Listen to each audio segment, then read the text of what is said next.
क्योंकि नाव को चलाने वाला नाविक ही वो है खेवनहार, और बिना नाविक की जो नाव है वो लक्ष्य तक नहीं पहुंचती कभी। सही चलाने वाला ना हो तो नाव इधर उधर जाती, हर कहीं चली जाएगी, फिर ओटे पे नहीं जाएगी जहां जाना होगा।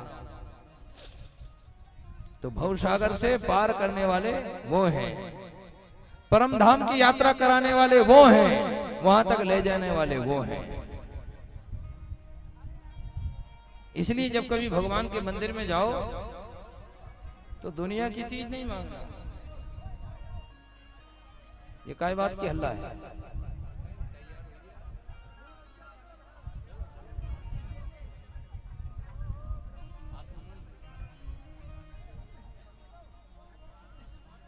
भोजन की तैयारी है भाई।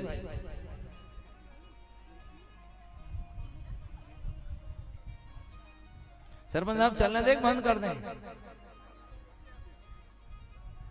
मुझे सुनाई नहीं पड़ रही आप क्या कह रहे हैं।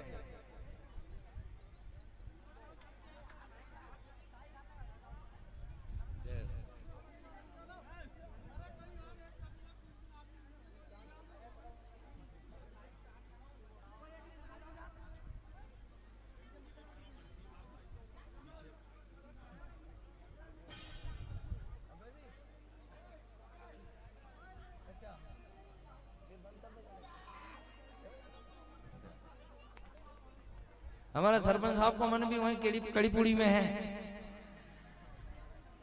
वो भी कह रहे हैं कि 4 दिन से कथा सुनने नहीं आया, आज भंडारे की सुनी तो आ गया।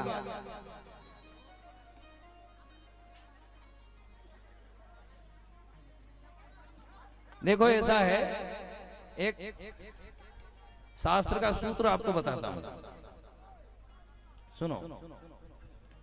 हमारे यहाँ 4 काम करने की शास्त्र ने आज्ञा दी है सरपंच साहब। कौन कौन से काम करना चाहिए? 4 काम, और सबसे एक से बढ़कर एक है चारों।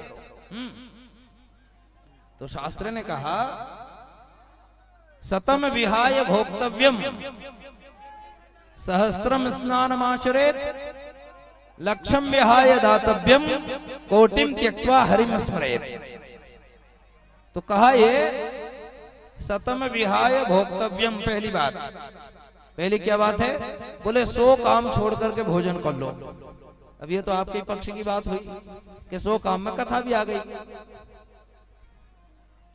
100 काम छोड़ करके भोजन कर लेना चाहिए यदि समय हो जाए तो, ठीक है, ये शास्त्र ने कहा। लेकिन अब भोजन से ऊपर चलो, तो शास्त्र ने कहा, शतम विहाय भोक्तव्यम, सहस्त्रम स्नानमाचरेत। 100 काम छोड़ करके भोजन करो, लेकिन हजार काम छोड़ करके पहले स्नान करो।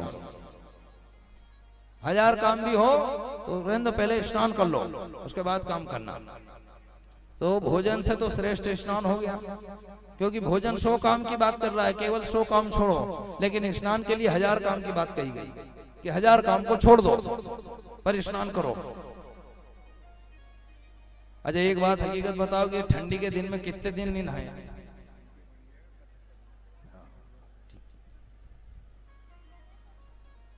ठंडी के दिन में कौन कितने दिन नहाया?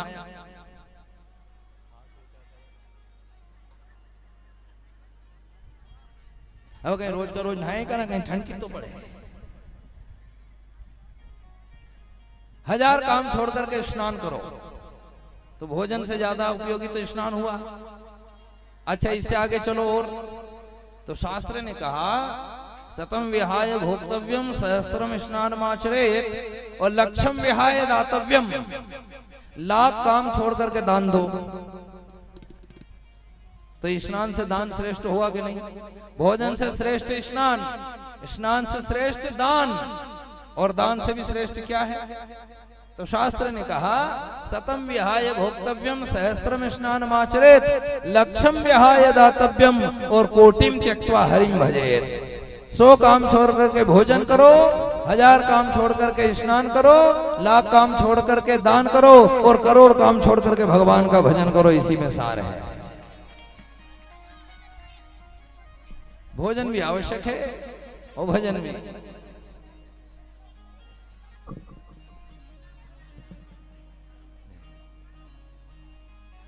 तो भोजन भी करेंगे भाई, महाप्रसाद बनिए, सबको मिलेगी। और ऐसा ना हो कि वहां की व्यवस्थाएं भंग हो जाए, इसलिए कथा भी चलेगी और भोजन भी आपको मिलेगा। भोजन बहुत जरूरी है शरीर के लिए, क्योंकि ये जो शरीर है, इस शरीर में 5 कोष है।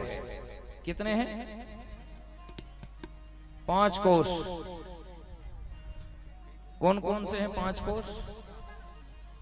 पहला है अन्नमय कोष, दूसरा है प्राणमय कोष, तीसरा है मनोमय कोष, चौथा है आनंदमय कोष और 5वां है विज्ञानमय कोष। ये 5 कोष इस शरीर में हैं।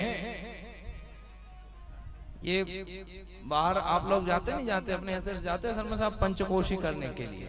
नहीं, उसका नियम क्या है? बोले 5 कोष तो चलना ही है। नहीं, और बाहर की पंचकोशी तो करते हो, और भीतर ये 5 कोष है, इनमें ये पंचकोशी भीतर ही है।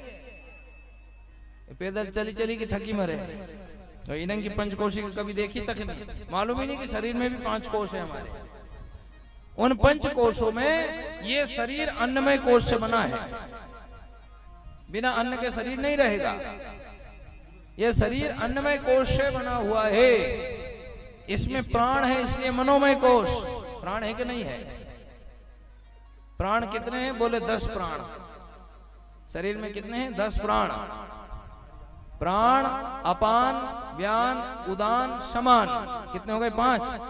नाग, कूर्म, कृकल, देवदत्त और धनंजय, ये 5, 10। ये 10 तरह के प्राण इस शरीर में हैं। इसलिए अन्नमय कोष, प्राणमय कोष, और आगे चलो तो मनोमय कोष। इसमें मन भी है, मनोमय कोष हो गया, ठीक। फिर चौथा है आनंदमय कोष। इसी में आनंद माने सच्चिदानंद भगवान की प्राप्ति करने का साधन है। वो कोष भी इसी में ही है।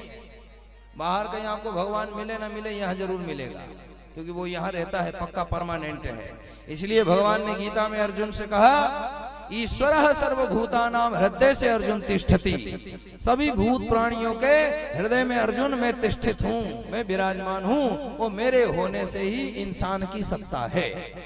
मैं नहीं हूँ तो उसकी कोई भी शान नहीं। जिस दिन मैं निकल जाता हूँ उस दिन उसी के परिवार ले जाकर के फूंक देते हैं। इसलिए वो है आनंदमय कोष और विज्ञानमय कोष। विज्ञानमय कोष माने जितने वैज्ञानिक आज बाह्य जगत में खोज कर रहे हैं, हमारे मनीषियों ने बाहर ना जाकर के अपने भीतर ही सारे ब्रह्मांडों की खोज करके लिख दिया शास्त्रों में। वो विज्ञानमय कोष भी शरीर के भीतर ही है। पुराने महापुरुषों को आपने देखा होगा, वो ध्यान लगा करके बैठते थे, एकाग्र चित्त होकर के इंद्रियों को अंतर्मुखी करते थे, बहिर्मुखी नहीं। इसलिए पूरे ब्रह्मांड की जितनी संरचनाएं हैं सब धर्मशास्त्रों में भरी पड़ी है। पूरे ब्रह्मांड में मनीषी लोग यहीं से बैठे बैठे घूम करके आ जाते थे, और जो जो देखते थे, जो जो उनका अनुभव होता था, वो अनुभव यहाँ लेखन करके अंकित कर देते थे।